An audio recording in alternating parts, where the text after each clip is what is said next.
Welcome back to the Women Can podcast. My name is Morgan. I'll be your host. I am joined with Tanya Meronk of Techretaries, a tech company based out of Seattle. Welcome, Tanya. Hello. Hello. Hello. It's gorgeous to see you. Good. Today. I love it.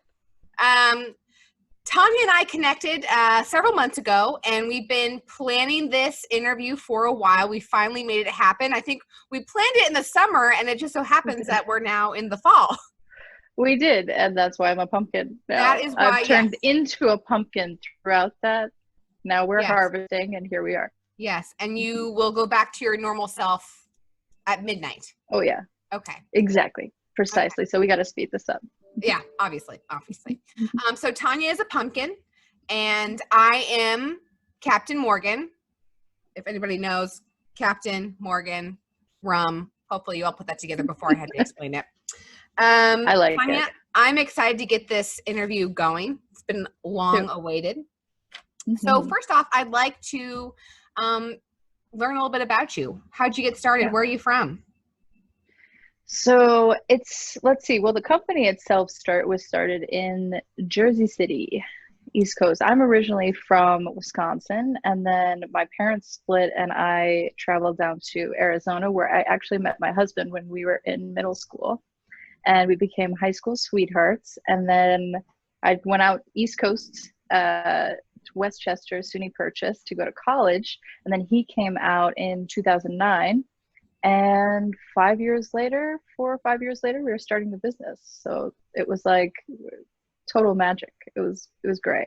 So I had a very interesting road into tech. I was not a very techie person. I wasn't like a kid assembling computers in my garage or coding very young. I was an art school kid. So I was an actor. I was directing theater. I was in choir.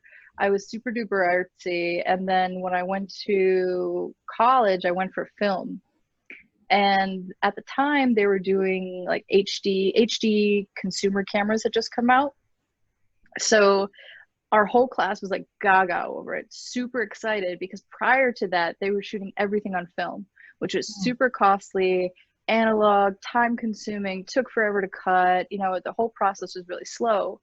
So when I had a boyfriend at the time who was super into these consumer HD cameras, and he was also into web design, like Flash web design. I don't know if you remember Flash web design in like 2007 maybe, where it was like, now it's like a security hole. Like Apple has banned Flash completely from all their platforms, but at the time it was like super interesting to me, and it was a way where I could super quickly shoot movies and semi-quickly put together a website. And so I started getting these like tech chops that I had never had prior to that. It was all just art, analog, kind of lifestyle. Did it come naturally to you? From there, it did actually. Yeah, I was really good in math and science in school. So even though I had like the artsy brain to me, the artsy side, I also excelled in science and math. So it was just like two perfect halves to one whole. So that's also why we have a lot of creative clients. I'm able to speak to them directly, because I just understand the way that they think. So the actual background in tech came in when I just kind of put some feelers out there and I got a job at this company in Midtown Manhattan in New York. And they hired me as a web developer and web designer, but it slowly blossomed into so much more. They were like, can you set up a tablet? Can you set up a server? Can you set up a network? Can you manage our G Suite? Can you manage our, AWS storage, our cloud storage?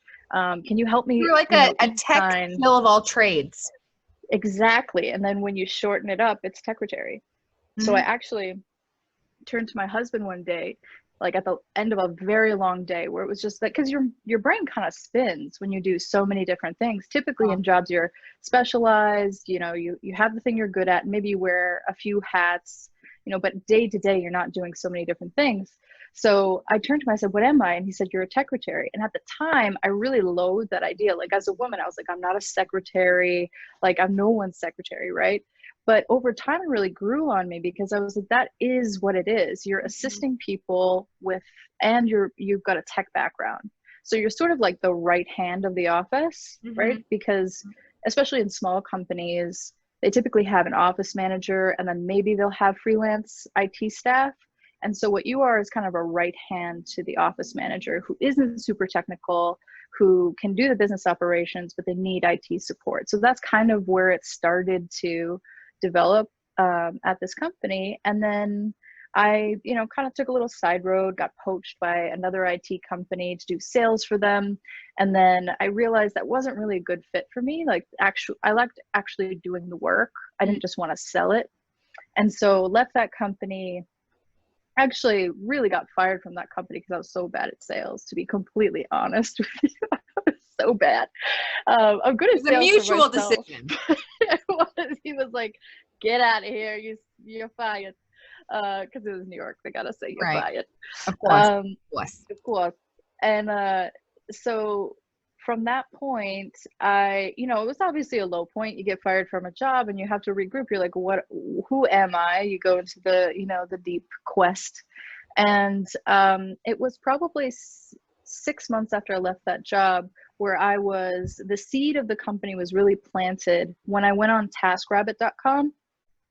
TaskRabbit is now, it's basically a website where you can go and get like your picture frame hanged or your IKEA furniture assembled, or it's task-based gig economy platform. And it was started by this woman who was super inspiring to me at the time. She's since sold it and it's really changed a lot. But back then, in 2012, 2013, it was super gig economy. So basically you had Morgan goes online and she goes, I need somebody to do this. And then Tanya's on the other side and says, okay, great. Here's how much it would cost for me to do that. And what I found was no one was answering the tech tasks. They would call them the computer tasks. And so it was like crickets, right? So people would post these things and no responses would go up, or the response that did go up would be like super techie, convoluted, hard to understand. A layman couldn't understand it. Yeah, no. And so it was hard for them. I could tell the person on the other side wouldn't respond because it was just, how do you respond to that? What they wanted was super friendly and approachable. And that's what I was, just naturally, because of my background in art, in performance, that's all communication. So I had the skills to do the job, the communication, put it together. And every time I would just get the job. Each time I posted, I would get it. There'd be like a little haggling, of course, but I would get the job. And then from there, it was really great. Like we still have some of those clients from 2013 from TaskRabbit, because we'd take them offline because TaskRabbit would take, quite a big chunk of the agency. So from that point, it just spiraled. It was like nonstop. So that was the niche. That was the niche. That was it. And from there, Techretaries was born. Yeah. Do you find that tech is fairly male dominated? Oh, that question. Of course it is. Of course it is. It's like, yeah, but I wouldn't say I'm necessarily on a mission, but it is something that has grown within me to find women in tech and to, I do have the goal to keep this business, to grow this business. We don't really plan on selling it. My husband and I, we plan on growing it, and we plan on, making it a nationwide business. So the ideal would be to find not only women, but people of all types of backgrounds, not just, the young nerdy dude, but, trans and Black and Asian and Indian and, anybody from the LGBTQ community. Like we just want skill, right? Where is that skill? And I think it's similar in some of the other diversity conversations where we really need to look in other places. And so one of the outlets that I've been looking at is Ada's Development Academy. So we do some web development, and Ada's Development Academy is a place where it's all girls, right? It's an all girls school, and it's an advanced accelerated program.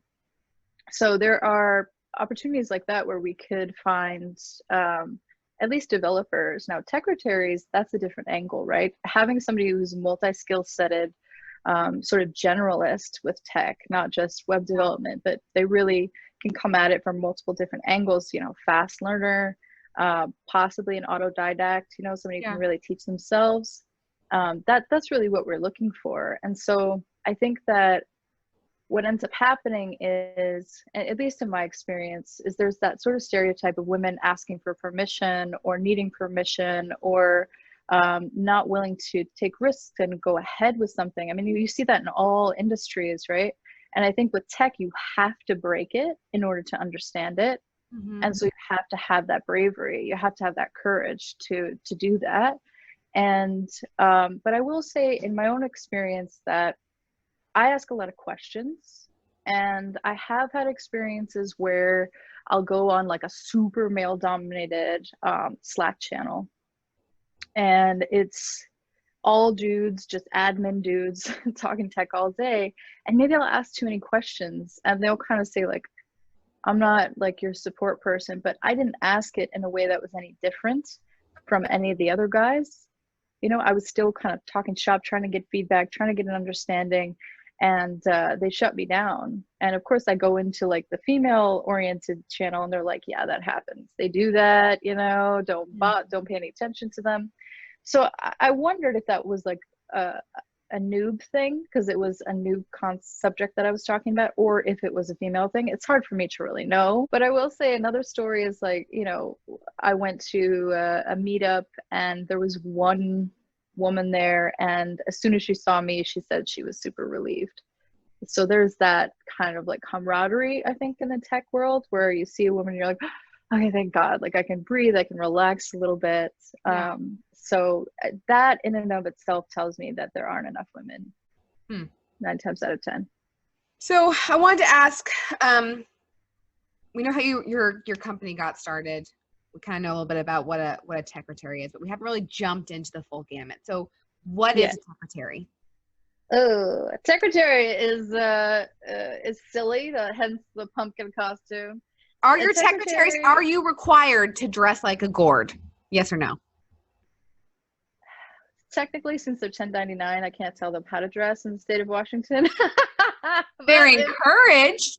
They are encouraged. And if you were an employee, when we get to the point of employees, I would definitely encourage costumes for sure. Here's why. I work a lot in residential tech, and we're doing this all day long. We're doing Zoom calls all day long. And you know how boring those get? Not just for us. Like, it's exciting for me because I'm solving problems and everything, but I know how boring it gets for people day to day. So if you show up in a pumpkin costume, and I mean, nobody can get offended by a pumpkin costume, you laughed right away when you came out, you know? So it's embodying like a sense of fun and looseness, because generally what happens, and I won't get too much into like the neurological part of tech and the way that people interact with tech, but generally speaking, people go like right into the reptile brain, because a lot of times it's adult learning, and we're working with adults and trying to problem solve with adults. And so they get really kind of grumpy. You get the furrowed brow, you get the kind of looking closely at the screen, and they don't breathe, and they get very like super heavy. And it doesn't have to be that way. It can be super light and super relaxed. You know, I bring my cat over, like we just chill, because it's not, you know, we started this company to be like fun and friendly. We wear t-shirts to work. We don't wear suits. You know, we try to keep it super relaxed. And so what a Techretary really embodies is that kindness, right? Hence why we have this, the kindness, the patience, and the fun. And the restart is really, how do I describe it? It's like slaking off that edge. Like Danny and I would always say, like, if you're getting frustrated, if you're getting angry, like, you need to stop immediately. Stop what you're doing, restart. And 9 times out of 10, that's really what solves the problem. I remember when I was working in that original company, you know, I told you this story where I would, across the room, I would hear people banging on their mouse, banging on their keyboard. And I was like, oh, they must be a little frustrated. So shortly after, I'd hear my name. Hey, Tony, can you help me come out? You know, help me with this, you know, maybe some expletive, you know, thing. And I'd walk over, and I would just be like super calm. right? Super calm. I let the computer like breathe. I mean, these are energetic things. Like they're actually devices that are run off energy. And I truly believe they respond to your energy. As like woo woo as that sounds, when I come up and I'm super chill, they respond. When I get frustrated, things start getting weird. And part of that is your perspective, right? It's like time is shorter. You Yep. get more patience. You get the hair trigger kind of thing. So I would just come up, I'd be super chill, I'd restart the computer, have patience, and the problem would be solved like magic, right? You kind of become this like wizard to people, all because you just have a certain set of values around tech rather than being like super grumpy. So that's really what a secretary is like first and foremost, that foundation. And then as far as skill set, I mean, it could be far and wide. Like what I work with is I do Mac support. Apple support. So anything that you can have on your Mac, we support. So we'll support not only the operating system, but the applications. So whatever you have on there, Microsoft Office, the Adobe Suite, you know, any application we'll support. And I don't mean like, you know, we'll write custom code. We actually don't do any of that kind of custom coding for applications. We do specifically supporting existing applications. So Okay. yeah, so we will. Small business, Yep. pop shop. They didn't rely on their computer before when they started, but now they have to move everything over. They don't really have a great knowledge of how to operate. You step in and help. Yep. Not only mom and pop, but also I would say businesses that are 10 to 20 people. And typically it's creative businesses like design studios, architecture firms. And then we also do residential support, and typically that's, you know, families.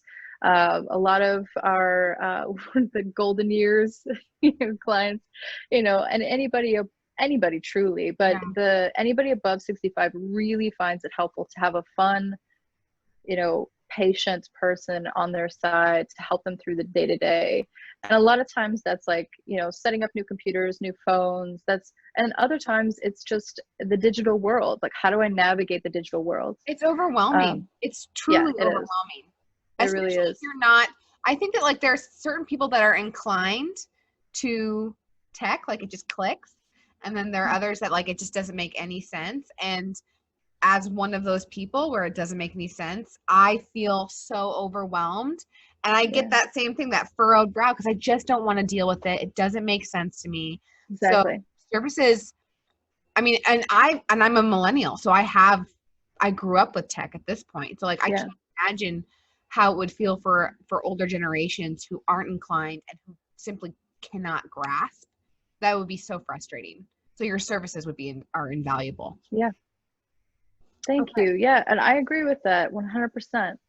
So yeah, to add to that, good communication. At the end of the day, if you're a great communicator, you can be a secretary, because so much of that frustration comes from not being able to translate what the tech is doing. So what your computer is doing, what the website is doing, what your phone is doing. So much of that is just translating what's happening so that you can understand and feel less frustrated, and we can move ahead to solving it. And communicating the steps to solving it is so important, you know. And that's part of the whole stereotype that we're trying to break. Protect people, you know. We don't just sit in our hoodies in the corner, you know. We get out there and talk to people. Do you feel that being a woman in tech hinders or benefits your business? Yeah, that's an interesting question. It really is, because it's hard to know being on the inside of it. I would say in some ways, the way I see it is in some ways it benefits, because when working with other women, they appreciate working with a woman. I didn't know that until they actually told me. They're like, oh, it's so great. Like, you know, when we used to do in-home, they're like, it's so great you're a woman. Like, I feel so comfortable you're here. Especially with older women, you know, having a man in the house might be uncomfortable for them. So it was actually really nice for them. So in that way, it does make the client feel more comfortable.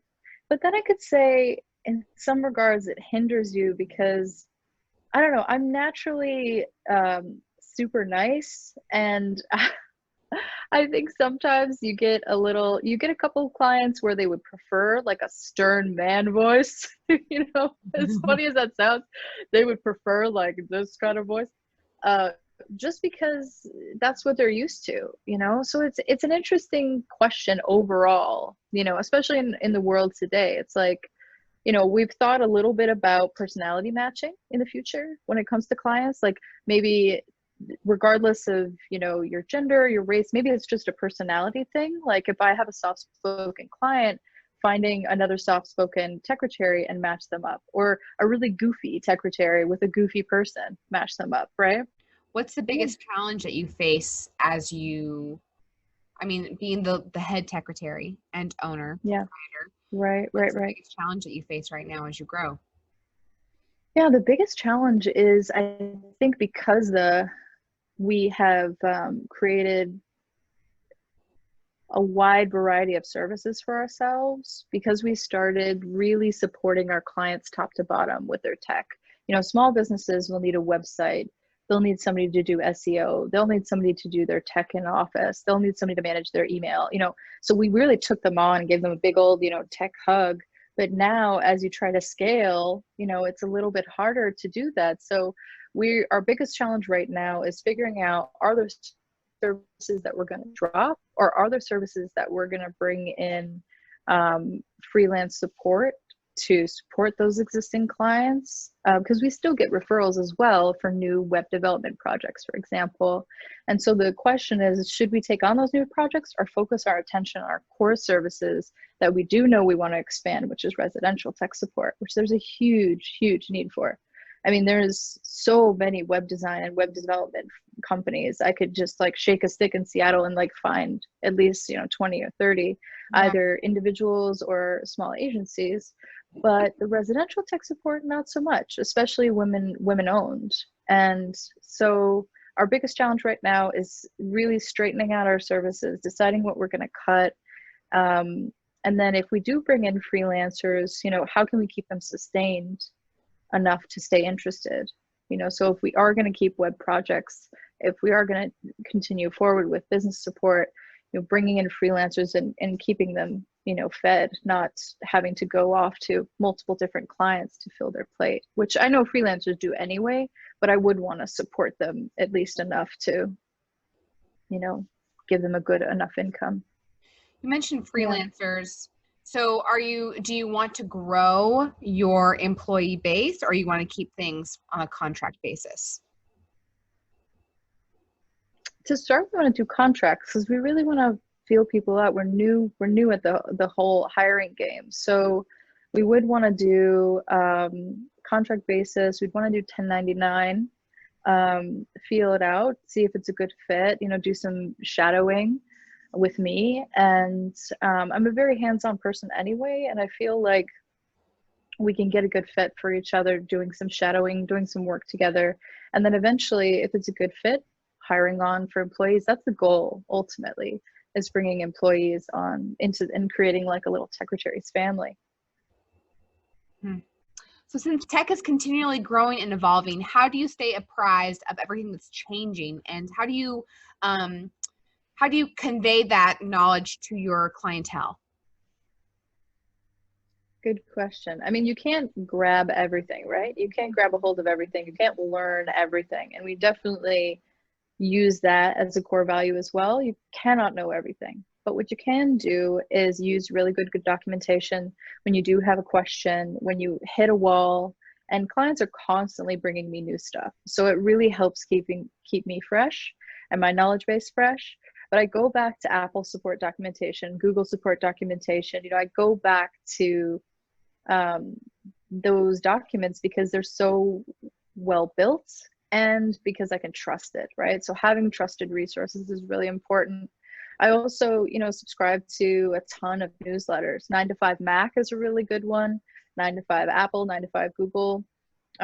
If you Google any kind of Apple support documentation, you typically get like 2 to 4 different resources. But I also keep myself open to like YouTube videos. I also keep myself open to new bloggers on the scene. you know, as long as I know that I can, you know, trust my resource, then I'm open to learning from it. But I do think there's a good amount of us responding to our clients, and if they bring us something new, diving in and learning it. You know, if we have the time, we think it's a viable business option. Mm-hmm. A lot of what I do is, especially with new softwares and new technology, I get in there, I do a trial, or I buy a piece of software and I try to break it. You know, a lot of, I think what tech people do is super hands-on. We try to break things. We try to push it to its limits so that we know what to, you know, what to say to the client when they break it or when they try to do Yeah. something, and we know its limitations. Yeah. Really, truly, like, this isn't, tech support isn't just being apprised of the latest tech. It's also understanding human psychology, understanding how people think and how they learn and what is actually going on. Because on the other side of the Zoom call or the phone call or the email or whatever is somebody who is not as well versed as you are in tech. You have to break down what they're saying. I have clients who call clicking poking, right? So they say poke on this, poke on that, right? So they have their own language. And as long as you are not condescending and you really try to just understand, you know, truly that's like 80% of the battle. The rest is skill. Well said. Truly. Well said. Thank you. What advice would you give to women who are interested in a career in tech and or entrepreneurship? Get out there and do it. Be a pumpkin. Do it. Be silly. You know, I would say just do it. That's the only advice I have. Just do it. But that is truly my advice. Just go for it. Where do you see yourself where do you see Techretaries in 5, 10, 15 years? Myself, actually, that's a good question. Myself is very important because I'm such a core piece of the business.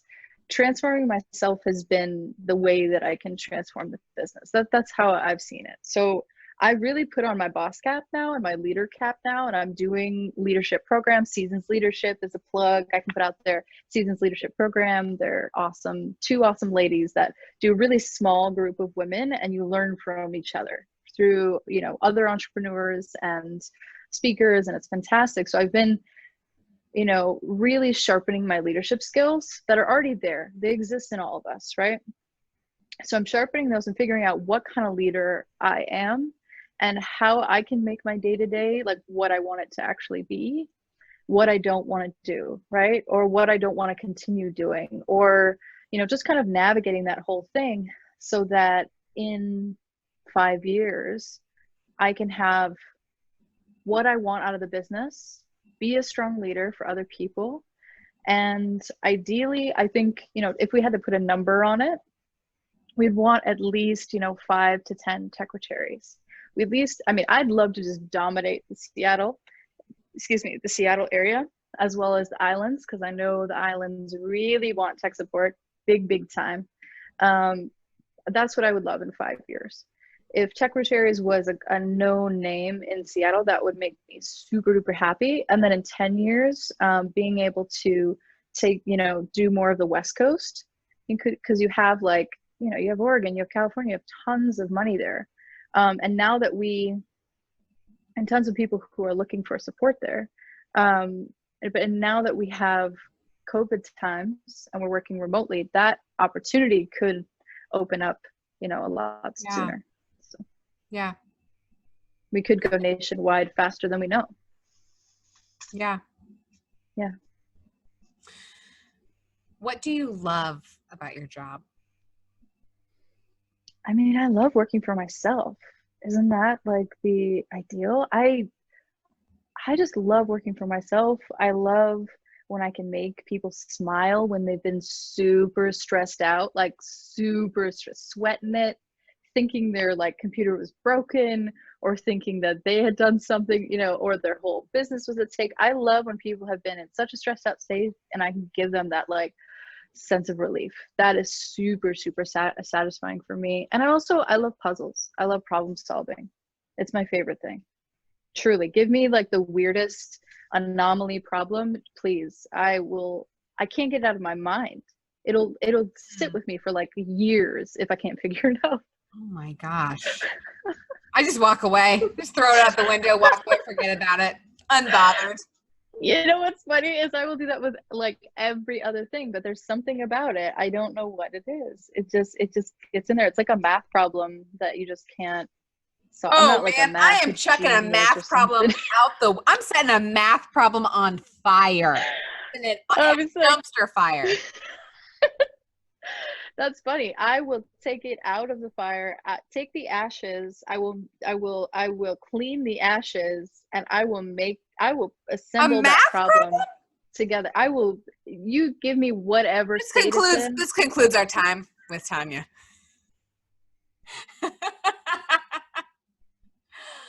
Oh man. Is there anything you want to add as we close out this interview? I mean, this has just been genuinely silly, and I really appreciate you being open to my pumpkinness, being open to all pumpkins everywhere. I really appreciate that. You're so welcome. But I would say for anybody who's watching, please don't be shy. Like, reach out to me. I will give Morgan my information. I would love to talk to you if you are a friendly techie person. I would love to speak with you because that's really the only requirement. Just be a nice person and have some tech skills. Yeah. At the end of the day, that's really what we're looking for. And then we can cultivate, the rest. You don't have to want to own your own business. You just want to work for nice people and work with people, because so many techies, there are a lot of techies who don't want to work with people. They were like, nope, no, thank you. I would rather code. Yeah. I know a lot of tech people that I think would be this was years ago, but I think that your business provides such a nice respite from what I perceive to be kind of like an impersonal career path. So I think that you are offering something really cool. You're offering a chance to utilize skills that not everybody has and interact with people. So, yeah, definitely. I mean, you can find out more about Techretaries at techretaries.com. And I know that you can find Tanya on Instagram at Techretary. And you should definitely follow her. And if you're interested in learning more about the Techretary position, message me or reach out to techretaries.com. I'm sure Tanya would be happy to talk to you. Listeners, remember, be kind, be patient, restart if necessary, and remember that women can.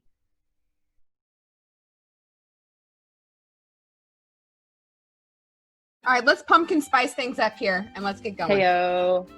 Do you think being a pumpkin sets you ahead of the competition? I think being a gourd really puts us ahead of the car. You really struck a chord with me.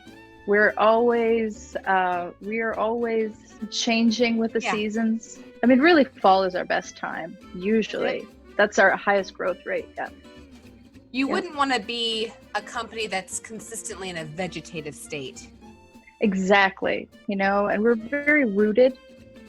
We're a very rooted company. We're rooted in our values. And I think that really sets us apart. Oh my goodness, it's autumn. You don't know jack-o'-lantern. Oh, naturally. Thank you for rolling with it. You know, hats off to you.